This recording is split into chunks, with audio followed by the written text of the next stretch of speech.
Technology is something that we see well advanced in a lot of countries, and Sri Lanka is also a country that seems to have the know-how, the knowledge, and the expertise when it comes to information technology. Yet, we seem to be a bit far back when it comes to using technology or the development of technology. Why is that? I thought I'll maybe look into that topic and on Let's Talk today, I have with me Dilshan Senaratne. Dilshan is a technology marketing specialist with a career of over 15 years. He's also a director of a leading global tech company. Welcome, Dilshan, to the program. Thank you so much, Yusuf, for having me. My pleasure. So, Dilshan, as an experienced marketer, I know in the industry we speak a lot about technology and merging that with the economy. Do you feel Sri Lanka is a bit slow in catching up with the world when it comes to technology and marketing technology?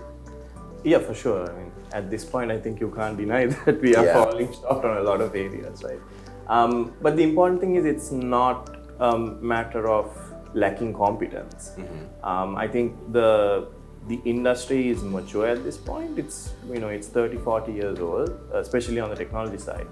And everybody who is engaged in the technology industry in Sri Lanka, when they do go outside of the country or when they take on global roles, do succeed. So it's not a matter of competency, but there is a question of economic readiness.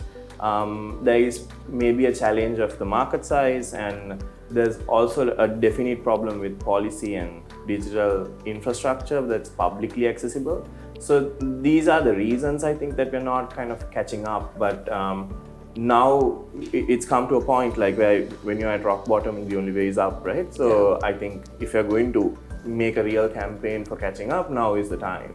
So now is when we're actually sort of trying to jump on the bus and use our know-how, like you said, and the knowledge that we have. Yeah, and I'm a believer that knowledge industries are probably the better suited mechanism for economic recovery and also for economic growth in a market where population size is small, land area is limited. So there's multiple reasons why, and also like access to education is pretty solid here. So sure. There's a multitude of reasons and factors that kind of support this case for knowledge industries in Sri Lanka. Okay, but is there a risk of being heavily dependent on technology and marketing technology when it comes to industries or using technology for various other purposes, even government establishments? Because we see, sometimes some people say that if you don't have the proper systems in place or the backbone in place, there is a risk that sensitive information can also go out into the wrong hands. Yeah. You can't deny that. I mean, data security and information security right now is a key priority, not just for us, but in a global context.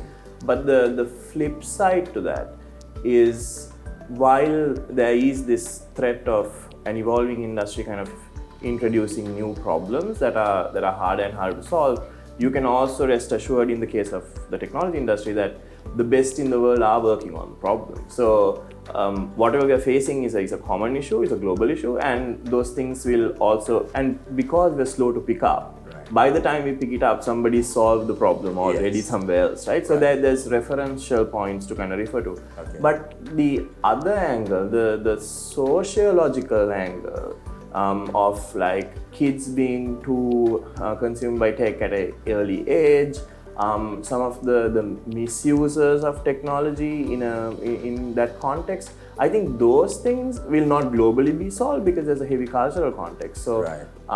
So those are things that we need to, as a culture, as a country, as policymakers, kind of solve for, because there'll be very unique cultural challenges that emerge from the more prevalent use of tech at consumer level. I mean, interesting point you made about kids and technology. Something just popped into my head. I mean, correct me if I'm wrong, or if you see it the way I see it. But is it that in Sri Lanka, a lot of kids look at technology more for entertainment, for gaming purposes, whereas maybe they can use that knowledge to develop solutions for various issues? So, I have an interesting and probably not very popular take on this. While like when I was growing up, I consumed a lot of information through books, Right. and we did read a lot of fiction, Yes. which is probably a parallel to the entertainment use case in tech, right? That didn't quite hinder the ability to acquire information that's more productive Right. later on. So I think you acquire some of the skills required to kind of like consume this media, synthesize the information you get through even entertainment and gaming. Right. And then later on in life, when like we see this now, like if you look at the younger talent pool, they're self-taught, they're very well researched on a lot of these topics that are not typically part of the traditional curriculum. So that means they are able to kind of translate this gaming and entertainment use case into a productive thing later on. Right.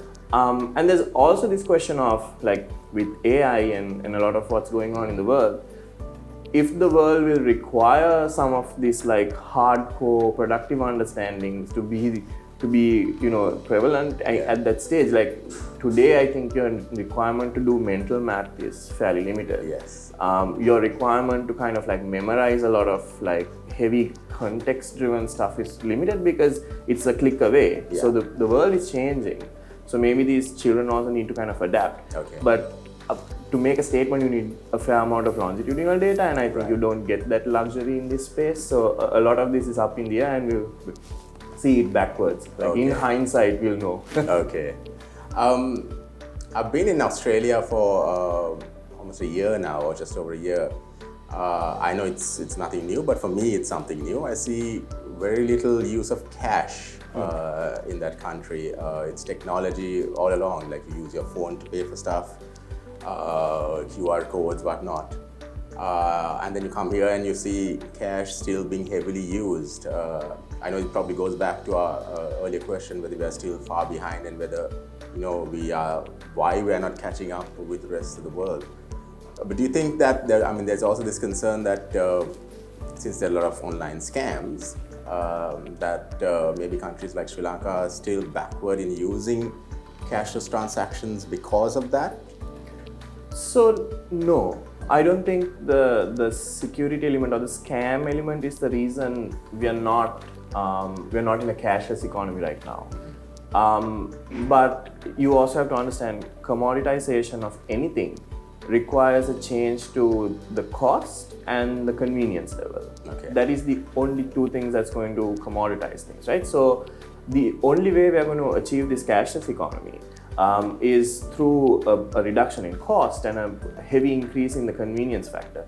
Now, Australia is an interesting example, but India is a really interesting example because they have a much larger market size with a wider disarray of social strata, and also like disposability of the income is probably lower, but they've still converted to a cashless economy largely. Even if you look at some of the lower social structures where there's like lottery sellers and like corner stores, they all have a way to accept transactions digitally. And even like tuk-tuk drivers, like there'll be a phone pay or there'll be like some kind of mechanism for accepting payments to a QR. Now, a large part of that is also government play because they had that flushing out of the cash from the economy and then converting into digital. But we also had that opportunity now with COVID. Right. And I think we have also succeeded to a level. There's far more digital use of cash now than there was before. And a lot of companies are doing great work in this. And the thing about the scams is that the companies that are doing great work in creating this public digital infrastructure are the global firms and are at least compliant with the global standards. So we will not face a huge security risk, I think, and the merits will always outweigh the risk there. Okay. Cryptocurrency, blockchain, that was something that Sri Lanka has been talking a lot about, and then suddenly we see people coming out and discouraging that, saying that there are concerns about that. In your opinion, are these concerns really valid?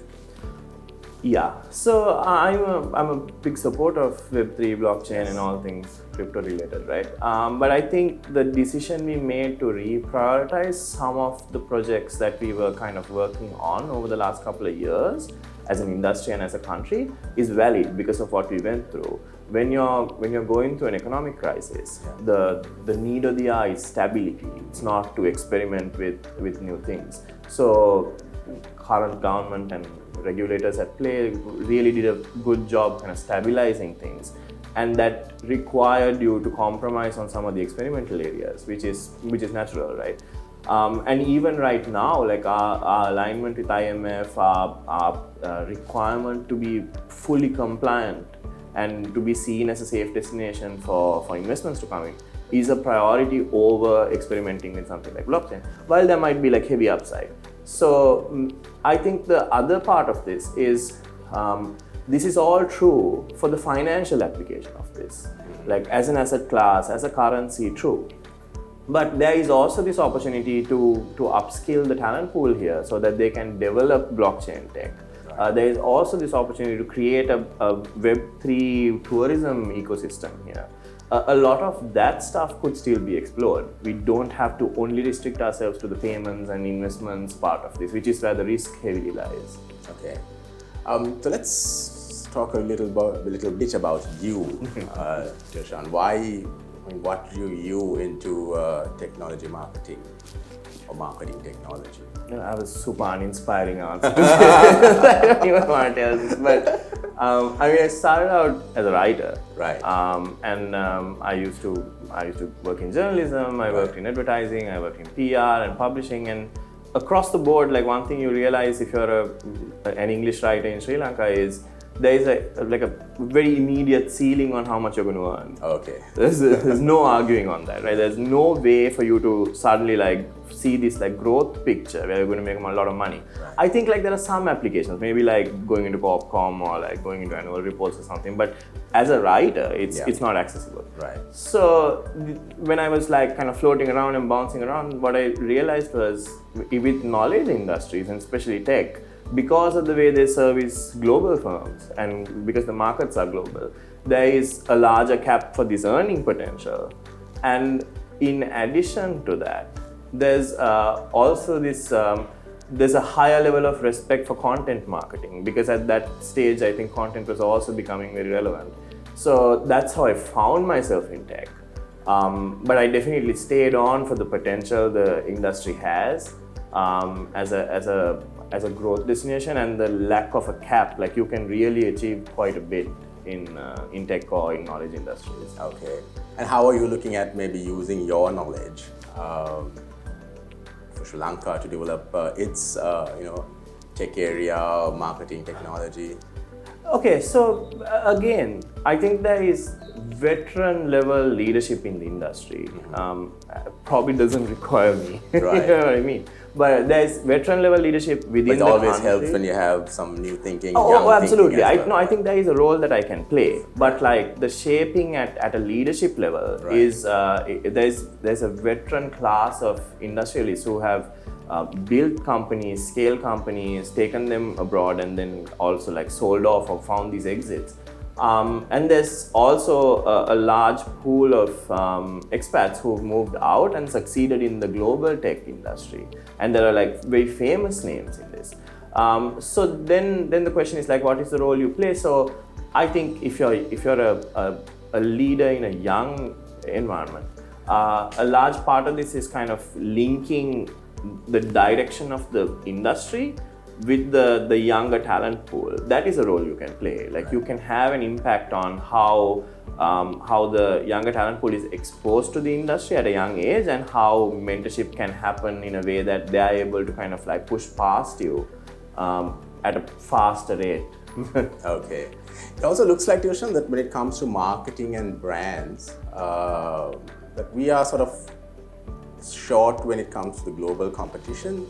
How do you think that we can maybe bridge that divide? So, in my opinion, like marketing and brand are probably the biggest reasons why we are not succeeding to the level of potential. there is no question of technical competence here. We do service Fortune 100 clients out of this country through many of the organizations that have a presence here. And a lot of the people that work in this industry do work for Fortune 500s and Fortune 100s, so the best in class, right? So it's not a question of technical competence, but once we do build this product or once we do find this service, I don't think we've still figured out how to go and market this to the world or like sell it to the world and close this like commercialization aspect. And the sad thing about this is there is also a very promising fraternity of marketers in Sri Lanka who probably lack global exposure, who've kind of like been working in the Sri Lankan context, and the market is very different from a global perspective. Like the amount of money available here is different, the budget sizes are different. So just because they lack that exposure, they're not able to contribute in a productive enough way to local brands that are trying to scale. Right. So you'll always have this situation where local brands that are trying to globalize don't have the necessary talent in the country, so they end up going and contracting foreign vendors, which is again a leakage, and it's expensive and unsustainable eventually, right? So there needs to be this mechanism for giving local marketers a way to get exposure globally and also kind of like experiment, a little bit of space to experiment and also fail, but bring back that learning and start helping the other brands globalize. And not just in tech, like in tourism, in tea, a lot of these traditional industries. I think there's a heavy amount of room for companies to kind of like move past this. So Dilshan, what are the sort of marketing trends that you think would be maybe game changers in the years ahead? The most obvious one, which I didn't have to be here to tell you about, is generative AI. Okay. I think there's still such nascent stages in terms of what this technology is going to achieve. Right. And the use cases for marketing, even at this early stage, have been crazy. Like it's probably taken out a generation of companies that were servicing clients in a marketing context. So right. with every iteration of AI, there's going to be a generation of companies and services that will now have to pivot and find another angle of going at this because they've just been taken out of the market. So Gen AI is one. But I think there is also kind of this rise in community-led branding and evangelism as opposed to influencer marketing. Right. So the idea with community-led branding is these are brands that are either hyper-local or hyper niche to an audience that is fully engaged at an identity level with these brands. And the good thing about something like this is that whole problem we have with small market size right. could be solved if you just have a highly engaged niche market. And like in the apparel sector and a couple of other sectors, we're starting to see this in local markets. Right. I don't want to mention names, but like you'll probably know off the top of your head, like if somebody's killing it in the retail apparel sector right now. Okay. They've got this community model going on, and it's not heavy ad spends or any of that. It's the community model that's running it. Evangelism against influencer marketing, I think. Now, with the commoditization of content creation through AI, suddenly there'll be thought leaders or domain experts who are not restricted by the inability to create certain formats of content coming in also to the social media space or sphere, right? So now, if there's an event influencer versus a thought leader in that space, you're more likely to listen to the person with the domain expertise as opposed to the nice looking video, because now that part has been balanced out. Right. So over the next few years, you'll start seeing popularity for the sake of popularity and popularity on the basis of content creation ability being taken out, right. and domain expertise replacing that, and that will be a really interesting shift. But can AI, I mean, I see a lot of social media posts, about AI replacing human thinking or replacing humans overall. Is that a reality? You think really that AI can replace human thinking when it comes to content creation or productions, whatever? So from a personal take, right? If I just take the function of writing, right, you can replace a writer using AI, right, as long as you're a good writer. Okay.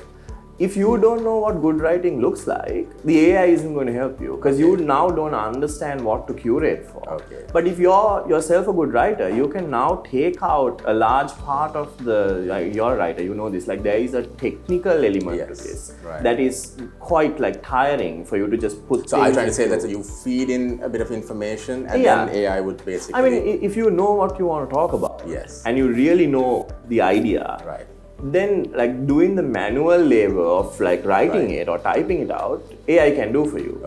But you still need to know what you're going to write and what that technique needs to look like, what is the tone, what is the color, like all of that needs to be known. So AI wouldn't replace you, but AI would significantly reduce the type of lower order skills that are required for you to do some of these things. And the assumption is that you will start moving up in terms of like you'll start doing more complex things. Whatever you write will be better thought out because now you've had more time to think about it as opposed to type it out. So that will be an interesting shift, Super. Well, good to know that. All of us will have a job at some point. Of course, that's the biggest job. Well, good talking to you, dear Dilshan. Thank you for being with us on the program today. Thank you so much. And that's all the time we have for you for Let's Talk for this week. Till next time, stay safe.